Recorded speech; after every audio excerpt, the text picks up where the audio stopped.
오늘은 대림절 첫 주일입니다.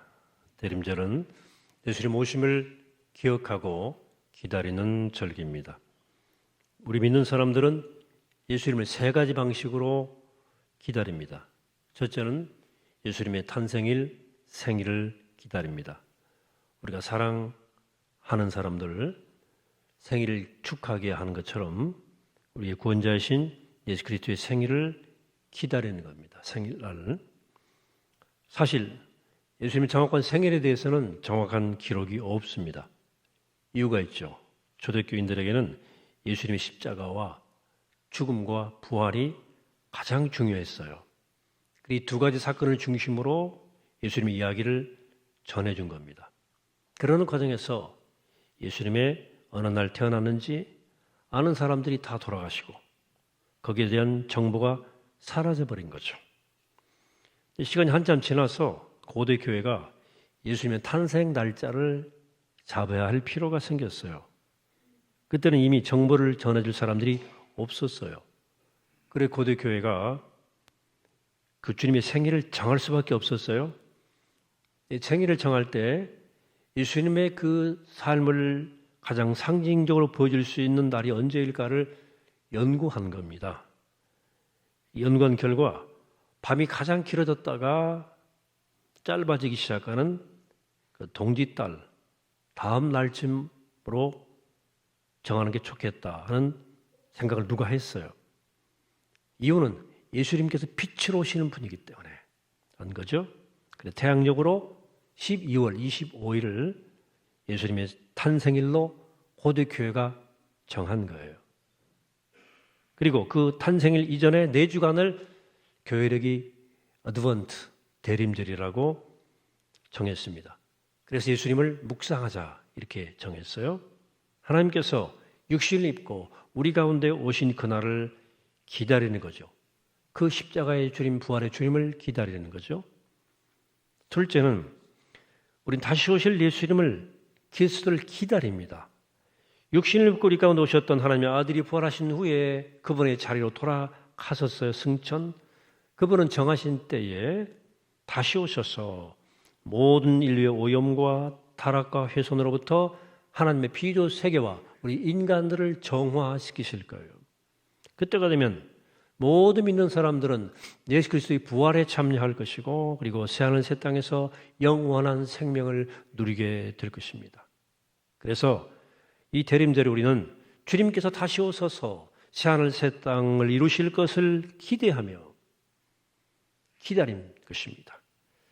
셋째로 우리는 부활 승천하셔서 성령을 통해 끊임없이 우리에게 오시는 그 예수님을 또 기다립니다. 주님께서 부활 승천하셨다는 말은 예수님께서 우리가 사는 이 공간으로부터 멀리 떠나버리셨다는 뜻이 아닙니다. 육신적으로 우리 가운데 계셨던 그분이 이제는 성령을 통해서 언제든 어디서든 우리와 함께 하신다는 뜻입니다. 다만 이 예수님의 오심은 영적으로만 감지할 수 있는 일이에요. 그래서 우리는 이 대림절에 더욱 영적으로 민감하게 깨어서 주님의 오심, 주님의 임재를 기다리는 겁니다. 그래서 우리는 대림절이 되면 대림절 촛불을 켜갑니다. 성탄절 이전 4주 동안에 한 주에 하나씩 촛불을 밝혀가게 되어 있어요. 나중에 성탄절에는 하나 더 큰 하얀 그 촛불을 불에 붙일 건데요. 일단 4개가 대림절 촛불입니다. 하나씩 붙여가면서 예수님의 탄생날을 기다립니다. 이 4개의 촛대에 각각의 의미가 있죠. 오늘 밝힌 첫 번째 촛불은 희망의 촛불, 소망의 촛불이라고 부릅니다. 혹은 예언의 촛불이라고도 부르기도 합니다. 예언자들이 메시아가 오실 것을 예언하면서 그 소망을 우리에게 말해 주었기 때문에 희망의 촛불, 예언의 촛불입니다. 이 대림절, 사순절 이런 절기는 교회력에 따른 것인데 이 교회력에 따른 성서 일과라는 게 있어요. 즉 교회를 따라 읽는 말씀들을 어레인지 정리한 겁니다. 근데 그 성서 일과에서 대림절에 빠지지 않는 본문이 있으니 바로 이사야서입니다. 오늘 이사야도 대림절에 소개되는 말씀 중에 하나예요. 오늘 이사야 2장 1절의 말씀은 이렇게 시작합니다. 아모스의 아들 이사야가 받은 바 유다와 예루살렘에 관한 말씀이라. 남유다 왕국에서 활동했던 이사야가 하나님의 말씀을 전했다는 거죠. 그가 받은 계시의 말씀은 이제 2절에서 본격적으로 시작이 되는데 이렇게 됩니다. 말이래. 여호와의 전에 산이 모든 산 꼭대기에 굳게 설 것이요 모든 작은 산 위에 뛰어나리니 만방이 그리로 모여들 것이라. 많은 백성이 가며 이르기를 오라 우리가 여호와의 산에 오르며 야곱의 하나님의 전에 이르자. 그가 그의 길을 우리에게 가르치실 것이라. 우리가 그 길로 행하리라 하니니 이는 율법이 시온에서부터 나올 것이요 여호와의 말씀이 예루살렘으로부터 나올 것임이니라. 여기서 말일 야훼의 날은 하나님이 정하신 그 때를 의미합니다. 그때가 되면 주님의 성전이 서 있는 산, 즉 시온산이 모든 산 가운데 으뜸이 될 것이고 모든 언덕보다도 높이 솟을 것이다. 이렇게 말하고 있어. 이런 거대한 무슨 융기 현상이 일어나서 시온산이 에베레스트보다도 더 높아졌다는 뜻이 아니고 시온산이 모든 민족의 초점을 모을 거다. 모든 민족의 센터가 될 거다고 하는 뜻입니다. 여호와의 성전은 솔로몬 시대부터 시온산, 즉 예루살렘에 있었습니다.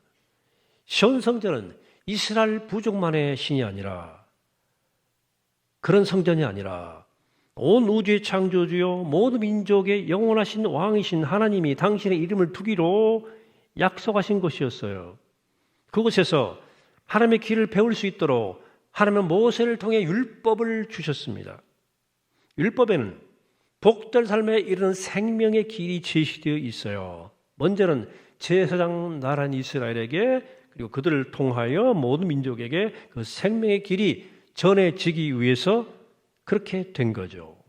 하지만 이사야가 활동할 당시에 시온 성전은 그 역할을 다하지 못했습니다.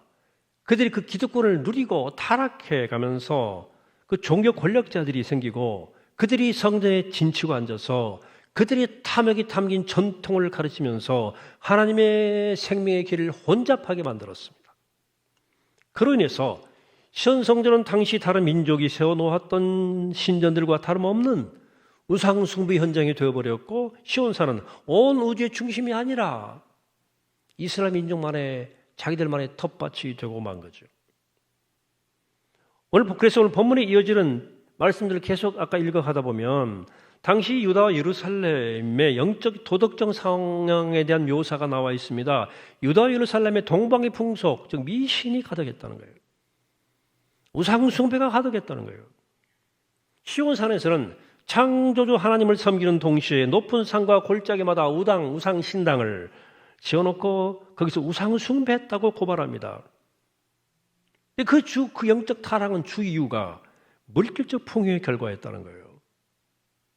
인간의 마음은 너무나 이 죄성의 죄에 기울어져 있어서 죄의 경향 때문에 풍요와 안정과 번영이 타락의 기회가 되는 거예요. 유다와 예루살렘이 그랬다는 거예요. 그 7절 이렇게 고발합니다. 그 땅에는 은금이 가득하고 보화가 무한하며 그 땅에는 마필이 가득하고 병거가 무수하며 물질적으로 성대를 누리고 있었다는 말이에요.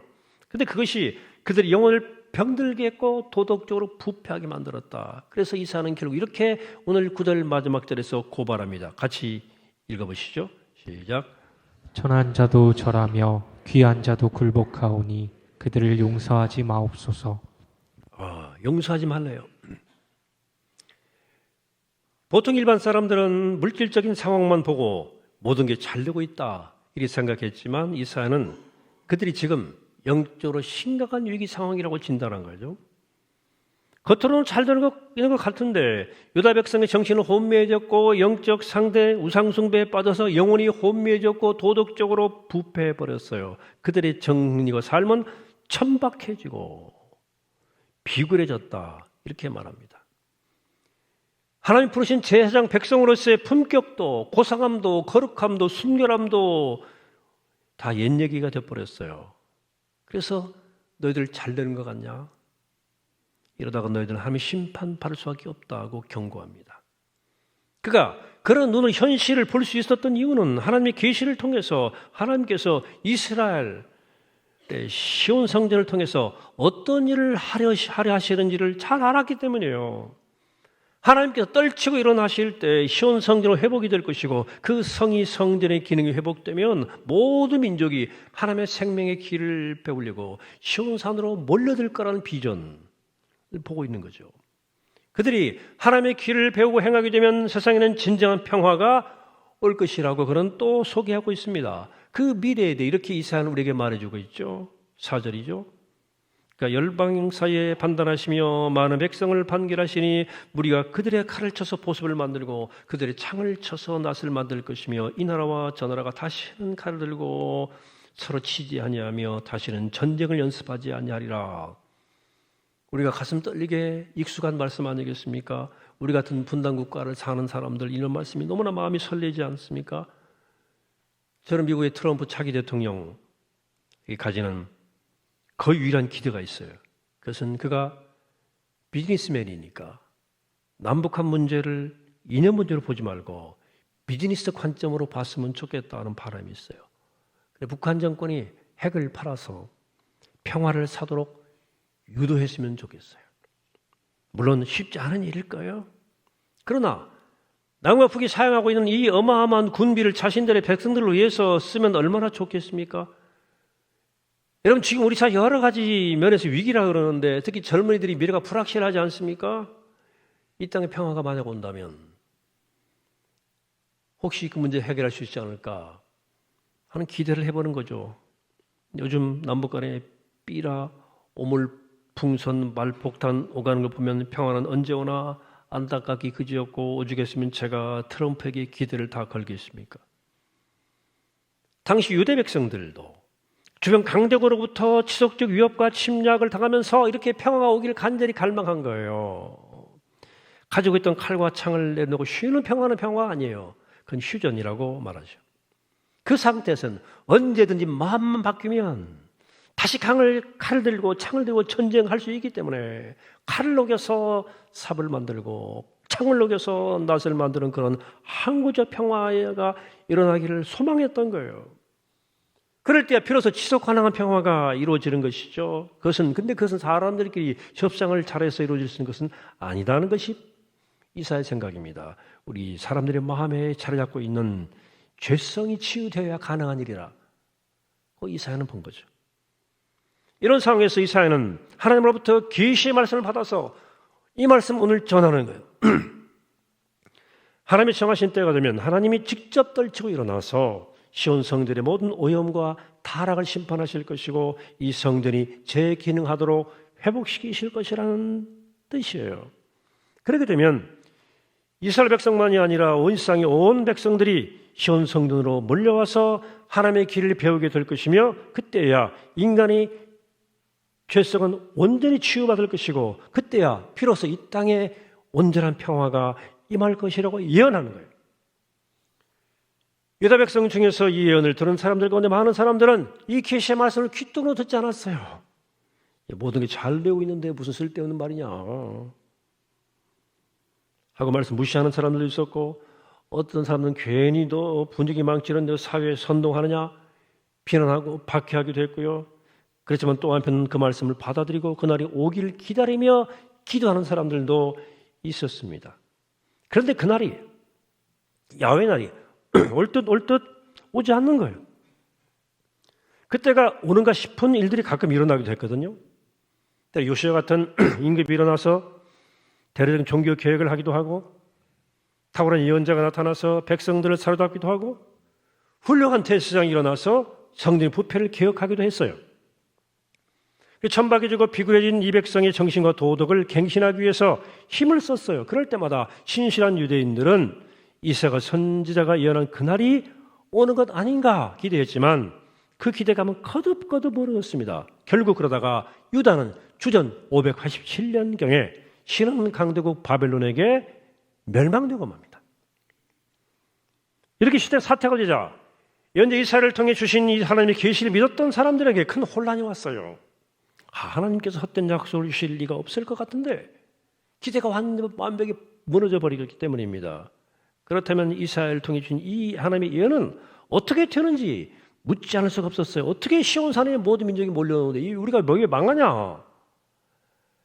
시온 성전이 회복이 되어서 모든 민족이 시온산으로 몰려와서 거기서 하나님의 길을 배우고 그 결과 온 세상의 평화가 이루어지는 이 사건은 도대체 언제 올지 답답한 기다림이 또 시작되었어요. 물론 몇백 년이 지나고 나서야 신실한 믿음의 사람들 가운데 그것이 메시아에 관한 예언이었구나라고 깨달음이 생기기 시작한 거죠. 아무리 대단한 왕이 탄생한다 하더라도 아무리 탁월한 제사장이나 예언자가 나타난다 해도 이사가 받은 이 계시의 말씀이 이루어지는 것은 하나님이 하시지 않으면 안 되는 일이라는 생각을 하게 된 거예요. 하나님이 기름 부어 보내신 하나님이 하늘의 구원자가 아니고는 이런 일이 일어날 수 없다고 하는 생각을 하게 된 거예요. 그래 그들은 그 구원자를 히브리 말로 메시아라고 불렀고 그리스 말로 그리스도라고 부른 거예요. 그 다음부터 신실한 유대인들은 하늘로부터 임할 구원자 메시아를 기다리기 시작했어요. 그랬던 사람들은 성경에 기록된 예언들을 샅샅이 읽고 연구해 가면서 그 메시아가 어디서 어떻게 태어날 것인가를 추측하기도 했고, 또 어떤 사람들은 천체를 관측하면서 특별한 일이 일어나지 않는가라고 하늘의 별을 보고 때를 분별해 보기도 했어요. 그리고 그러는 중에 자신도 속고 다른 사람도 속이는 일들도 생겼습니다. 현대에도 시한부 종말론자들이 가끔 나타나서 사람들을 속이잖아요. 그 중에는 버린도 속은 사람들이 있어요. 메시아를 기다리는 사람들 중에도 그런 일이 자주 일어났습니다. 주 2세기, 주전 2세기경에 예루살렘 성전이 안티오코스 황제에 점령당하고 이교 신전으로 변한 일이 있었습니다. 그때 유다 마카비 형제가 봉기를 일으켜서 안티오코스 황제에서 대들어요. 그래서 그 빼앗긴 성전을 되찾는 일이 있었습니다. 그때 이 혁명을 성공적으로 이끈 유다 마카비가 메시아일 것이라고 많은 유대인들이 기대했어요. 그런데 그 유다 마카비가 몇 년 되지 않아서 전쟁에서 참혹하게 전사합니다. 이런 일이 반복해 가면서 유대인들은 점점점 희망을 내려놓습니다. 16세기에 바벨론에 의해서 망하고, 그 다음에 페르시아에 의해서 속국되고, 그 다음에 시리아, 그 다음에 로마에 의해서 계속 압제를 당하면서 유대인들은 속히 메시아가 나타나 그들을 해방시키고 모든 민족이 시온산으로 몰려와서 하나님의 길을 배우는 날이 오기를 원했지만 현실은 점점점 암담해져 갔어요. 급기야 주전 1세기에 이르러서는 이 메시아 예언을 믿고 희망하는 것은 완전 어리석은 일이 되어처럼 보였습니다. 동트기 전에 어둠이 제일 짙다는 말이 있죠. 어둠이 짙다는 말은 새벽이 가까웠다는 뜻입니다. 낙하는 공이 다시 튀어오르려면 그 공이 바닥을 한번 쳐야 되는 겁니다. 메시아에 대한 유대인들의 희망이 꼭 그러했어요.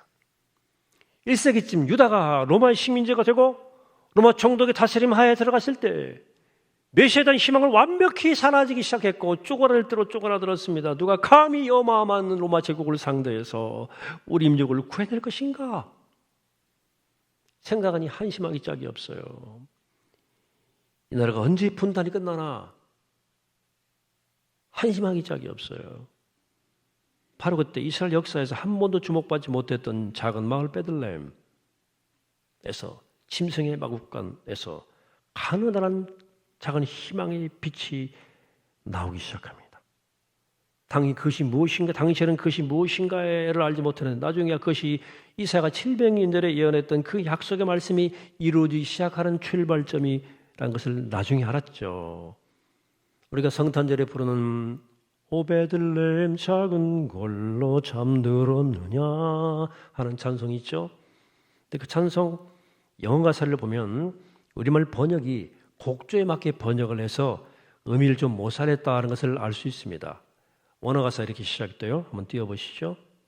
Little town of Bethlehem, how still we see thee lie라고 시작되죠. 제가 번역만 쭉 볼게요. 베들레헴 작은 마을이여 참으로도 조용히 누워 있구나. 네가 꿈도 없는 깊은 잠에 빠지는 동안 별들이 조용히 지나가는구나. 여기 베들레헴은 유대인들을 상징하고 있는 거예요. 하지만 너의 그 어두운 거리에 영원한 빛이 비치고 있으니 지나간 모든 세월의 두려움이 오늘 밤 네 안에서 희망과 만났네. 이런 내용이에요. 여기 베들레헴은 유대인들을 가리키는 거예요. 그들이 세상에서 가장 작고 연약한 민족으로 취급당하고 있을 때, 그들이 그 모든 희망을 접어두고 두려움 가운데 주죽은 듯이 살아가고 있을 때 이사야를 통해 주어졌던 그 약속이 이루어지기 시작했다는 찬송이에요. 이스라엘 역사 가장 작은 마을에서 가장 비천한 한 여인의 몸에서 가장 연약한 아기의 모습으로 아무도 모르게 그 예언이 시작이 된 거라. 당시 유대인들은 그 작고 초라하고 연약한 희망이 장차 어떻게 될지 아무도 알지 못했어요. 하지만 오늘 우리는 그 이후의 이야기를 알고 있습니다. 그 사람들이 사는 공간에 태어날 자리를 못 찾아서 마을권에 태어난 그 아기가 어떻게 자라서 어떤 말씀을 전하고 살았는지, 어떻게 사셨고 어떻게 죽으셨는지, 어떻게 부활했는지 우리는 알고 있습니다. 그래서 바로 그 아기가 이사야가 예언했던 그 메시아인 것을 우리들은 알고 있습니다. 자, 이사야가 예언한 그 시온 성전은 예루살렘 성전을 가리키는 것이 아니었습니다. 그 메시아를 가리키는 말이었어요. 모든 민족이 하나님의 길을 배우기 위해 시온산으로 몰려들 그 시온 성전은 바로 하나님께서 보내신 메시아를 의미합니다. 예수께서 십자가에 죽으시고 사흘 만에 죽은 자들 가운데서 부활하시고 하나님 보좌 우편으로 들려 올려지자 세상 모든 곳에서 믿는 사람들이 그분에게 몰려왔어요. 한국인 우리 한국인 핏줄 아닙니까? 우리가 이 자리에 모여서 이렇게 예배하는 것도 바로 이사야의 그 예언이 예수 그리스도를 통해서 이루어졌기 때문입니다. 이제 오늘 말씀 구절을 다시 봅니다. 이 이사야가 말한 이 말씀 합독하지 시작. 천한 자도 절하며 귀한 자도 굴복하오니 그들을 용서하지 마옵소서. 이사야가 당시 유다 백성들에게 보았던 이 모습이 오늘 우리 사회에서도 동일하게 목격되기 때문입니다. 그 시대의 천박함과 그 시대의 비굴함은 심판을 통해서 정화될 수밖에 없다고 생각했기 때문에 이사야가 저런 표현을 쓴 겁니다. 용서하지 마소서. 오늘날 정치인들은 말할 것도 없고 행동, 교육계, 종교계, 언론계, 경제계, 연예계 등 우리 사는 세상에는 그 천박함과 비굴함이 전염병처럼 퍼져나가고 있습니다. 과학 문명이 하루가 다르게 AI 시대로 가고 있지만 경제적으로 풍요로워지고 있지만 영적으로, 도덕적으로, 정신적으로 한없이 타락하고 부패하고 있다고 보셔야 됩니다. 그렇지 않습니까? 과거에는 그런 일들은 비정상적인 일이고 놀라운 일이었는데 이제는 정상적인 일처럼 됐어요. 대수롭지 않은 일이 됐습니다. 그래서 과거에 따위셨던 그 시편 12편 7절 8절 오늘 우리 사회를 두고 하는 말처럼 들리지 않습니까? 한번 볼까요? 여호와여 그들을 지키사 이 세대로부터 영원까지 보존하시리이다. 비열함이 인생 중에 높임을 받는 때에 악인들이 곳곳에서 날뛰노도다. 이런 시대를 살기에 우리의 믿음이 더욱 더 중요하게 됐습니다. 어둠이 깊어요. 어둠이 깊다고요.